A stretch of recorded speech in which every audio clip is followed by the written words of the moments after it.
Bowls Buddies, hello and welcome to Thursday and a new episode of Comment Corner. Still not well, by the way, but never mind, these things are sent to triers.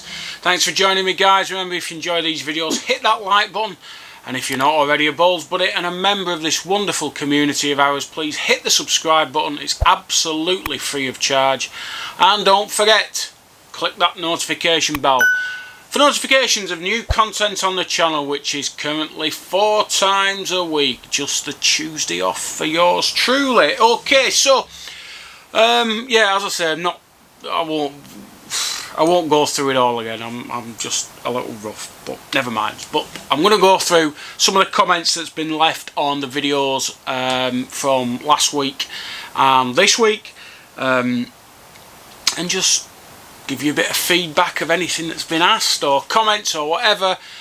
So if you want anything answering, want anything talking about, just leave comments on the videos or send me an email, andy.cairns97@gmail.com, and I will see what I can do for you. So let's jump straight in.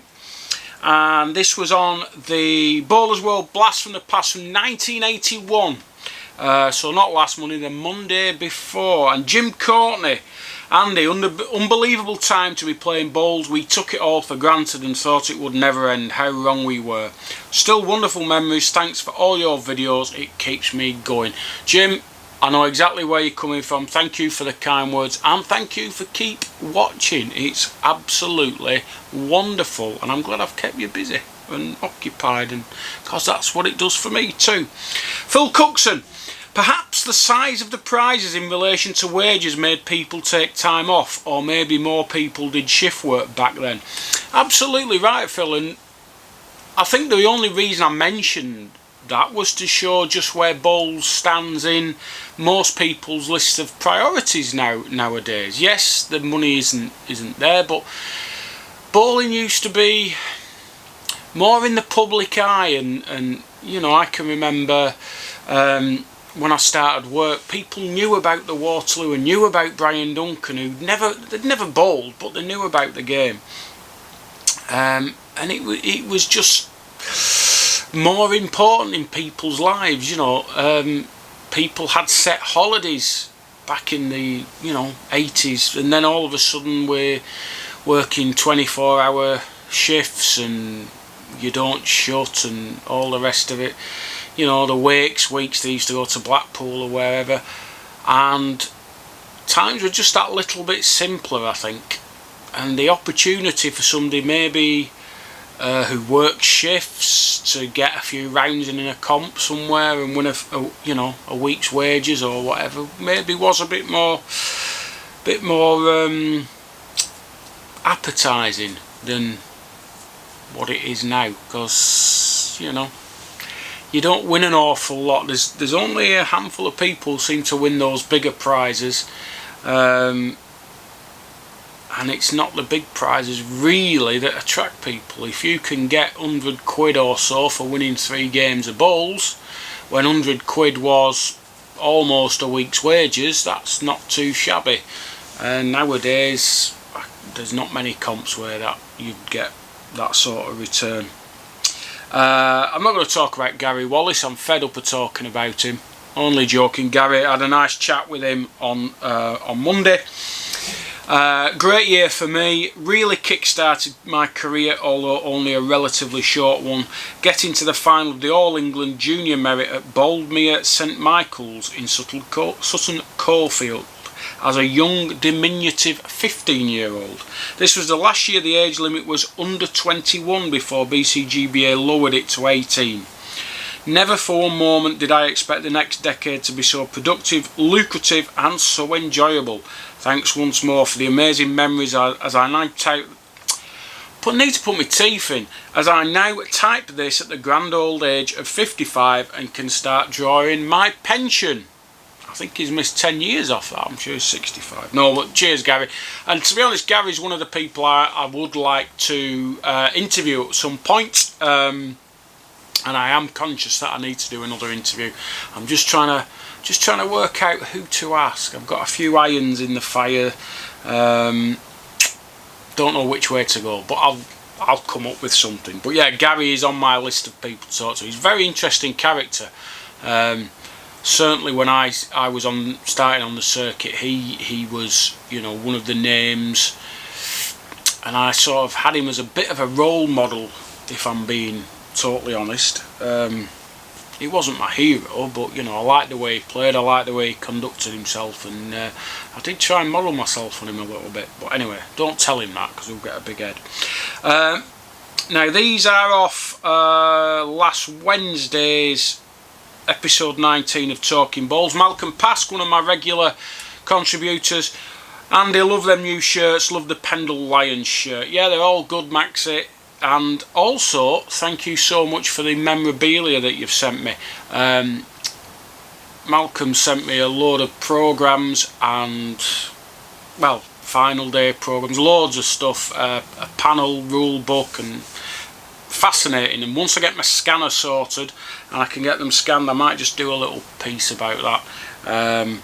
The most interesting thing to come from it, maybe not interesting, but I was unaware that the county championship games used to be played on a Saturday. Now I'm assuming that's because there was probably no public transport on a Sunday, but I could be wrong.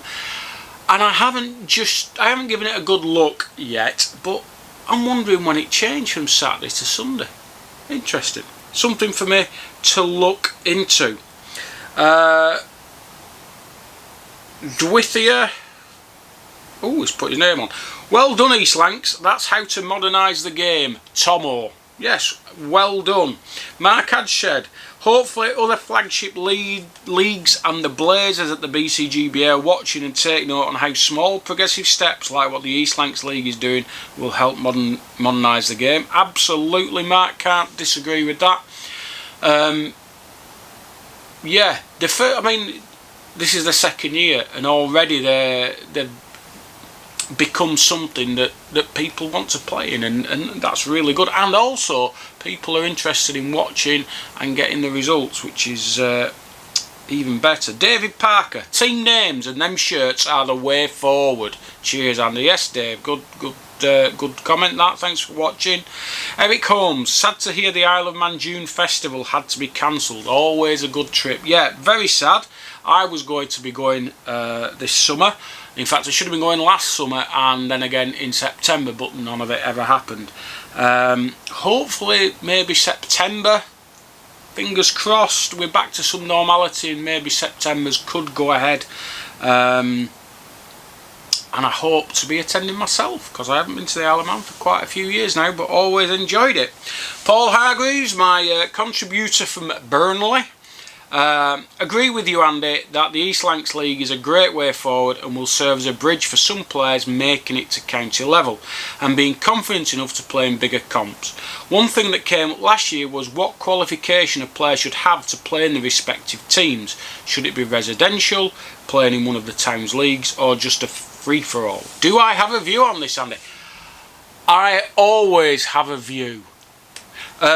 Personally, I think the bare minimum should be you play in a league in that area. So if you're in Rosendale, you need to play in the Rosendale League, or play in the Ramsbottom League, or yeah, let's leave it at those two. Or be a member, a playing member of a club in that particular district. Last year was a bit different because obviously it was a bit last minute, just trying to get it played, so I think things were a little bit lax. I know we had a few players playing from Bolton for Rosendale, but this year they're trying to get it so there's only like 3 wild card players, if you wish.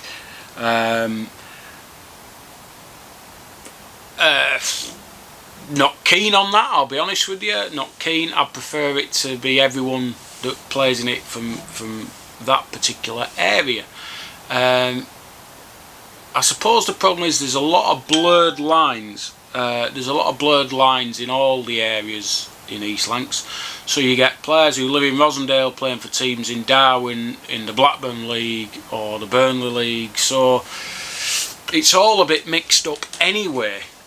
Players in Burnley, from Burnley playing for teams in Pendle, and so I don't think you can have. There's always going to be blurred lines. That's what I'm saying. So I think what they've come up with is a really good compromise. I know the Rossendale team are trying to stick to the boundaries of Rossendale. So if you play for a team in Rossendale or live in Rossendale, then you will be eligible to play for Rossendale. But with 3 wildcard players, I don't know. I might have to have a word with Jonathan Lacey and see who we can draft in. Only joking. But whatever they're doing, it's good. It's working. It's good for the local game, which is fantastic. Jason Jones, the shirts look fantastic, bringing some colour into the game. I'm sure other clubs will follow suit, and I hope that they do, Jason. I've known of Stephen Broom at ballstrader.co.uk for some years. He's sponsored Wayne Ditchfield and Ryan Prosser, and I know Jack Hargreaves is on the books at the minute.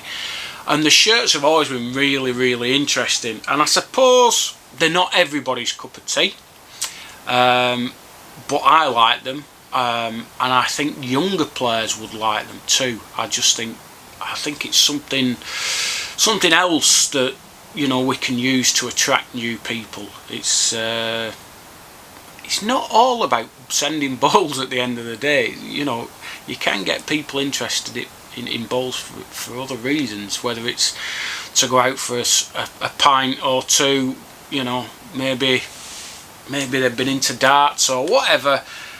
I just think it's another good way to attract people, and I think all clubs really certainly should endeavour to have a team shirt. I just think that's, you know, I know some clubs go over God, I can't speak today.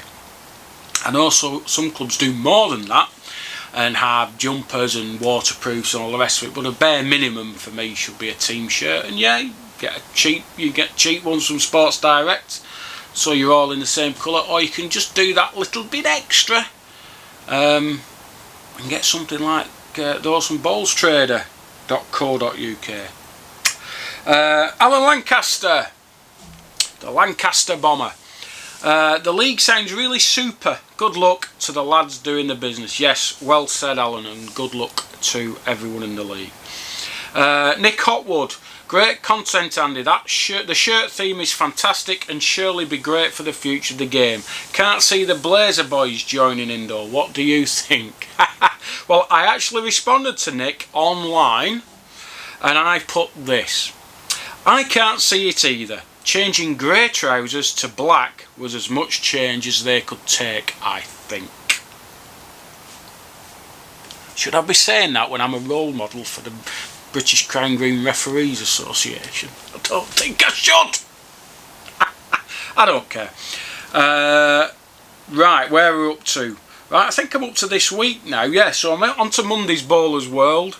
Mark Simpson, Andy had my jab last week and felt exactly the same. My after effects lasted 3 or 4 days. Well, Mark, I'm feeling a little better today. I'm not 100%, but I'm a bit better. And I'm hoping by the weekend I'll be back to full fitness. But hey ho, better than a dose of the full-blown thing.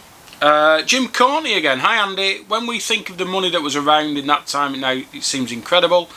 But it was taken for granted. Competitions galore and you could take your pick. Just a question of time off work to qualify if it was during the week. Hey ho, lovely memories. Yes, Jim. Talking to Gary Wallace on Monday, he was telling me that he had criteria for which competitions he entered, and it had to have a minimum of £1,000 first prize or he didn't enter. And I know Brian Duncan was somewhere similar. Obviously he got invited to a lot more competitions than most people, but he'd only really play in any comps that were £1,000 first prize or above. I think if you did that now you'd play in 2 or 3 comps a season. So yeah. Stuart Johnson, hi Andy, keep up the good work sir, I will endeavour to do so. What's your take on the bowls big weekend? Well, those of you who've been following me, since the inception of this channel will know I've been a massive advocate of something like this.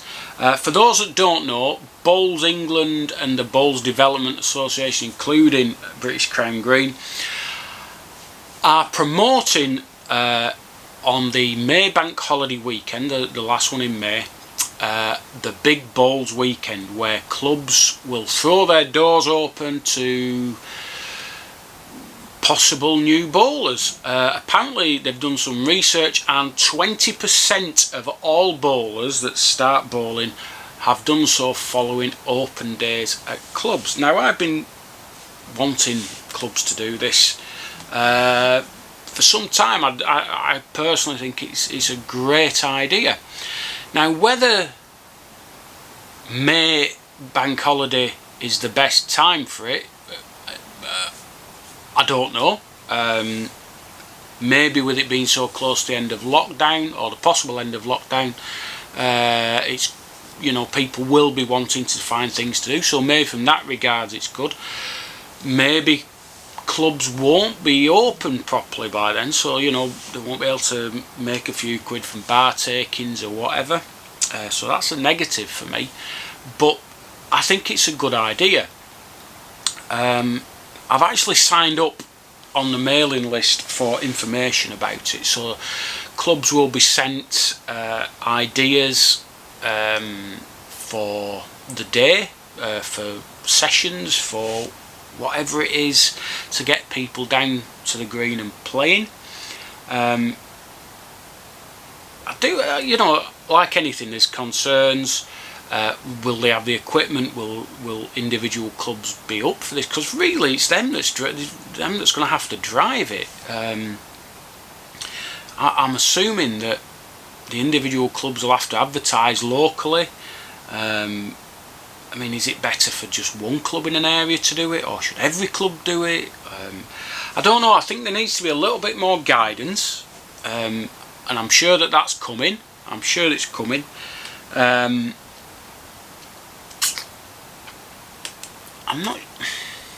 not just sure how to put this. I only know about this because I'm a bowler, okay, and it might be too early to say this yet, so I'm just going to try and tread carefully. For it to be a success, it can't be left to individual clubs to try and get people down. Yes, they have a part to play, but you need to know about this happening if you're not a bowler. And how's that going to work? How's it going to happen? Who's going to advertise it? Is it going to appear in national newspapers? Is it going to appear on television, radio adverts, things like that? Each individual club that wants to be involved needs support from governing bodies, needs that initial advertising push, and then individual clubs can say, yes, we're holding an open day as part of the Big Bowls weekend, come and join us. Maybe it's too early, middle of March before lockdown. Maybe when we get to April there might be some big advertising campaign, I don't know.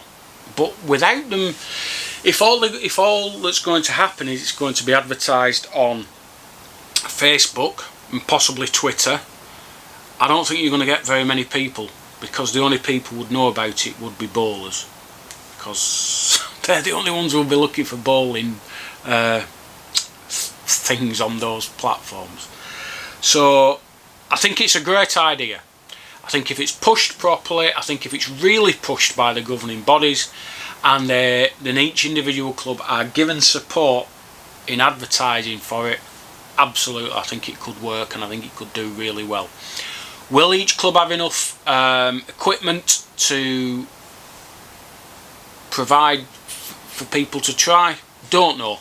I would suggest, going off my experience, most clubs only have a small set of usable bowls available, and all the rest are things that would look like they've been cut off the bottom of a banister. So that's another possible issue for me, but great idea, like it, hope it works, really do. Maybe August might have been better, maybe better weather, maybe more chance to get organised, don't know, but I will be advertising it obviously through my videos and push it as much as I can. Like I said, I've signed up for the mailing list, so when I hear things I'll push it on these videos, and hopefully your clubs are interested in doing it too. If you go to just Google Bowls England, maybe, I haven't looked on the British Crown Green website because it frustrates the life out of me because I can never find anything. So I went to the Bowls England website, and there's a place you can sign up. You can tick a box to say whether you are a flat green club or a crown green club, and you will be on the email list. So I suggest, if you want to be involved, that's what you do, and you will know as much as everyone else about it then, which is probably not a lot. And finally, the last comment is from my pal Helen Harrigan, and she says, Andy, a pharmacist told me the trick is to take 2 paracetamol immediately after having the jab and you get no side effects. It worked for me. Thanks, Helen. Unfortunately, where was you when I needed you on Sunday? And I wouldn't have felt this bad, no, but thank you for the advice. And hopefully, for those of you out there who haven't had the jab yet, take a couple of paracetamol straight after and you'll be pucker. Okay? So, I'm going to leave it there. Thanks for joining me. Hope you've liked the video. Hope you've had 20 minutes or so of me nattering. Hasn't been too taxing for you. And you hopefully might have learnt something you didn't know at the start of the video, because every day is an opportunity to learn, as I tell my kids at school. So I'll leave it there. I'll say bye for now. Don't forget to watch the Blast from the Past video tomorrow. It's Duncan versus Burrows, which is always amazing to watch. And join me on Monday for my Bowlers World Blast from the Past archive trawl. I'll say bye for now, stay safe, and I'll see you soon. Bye.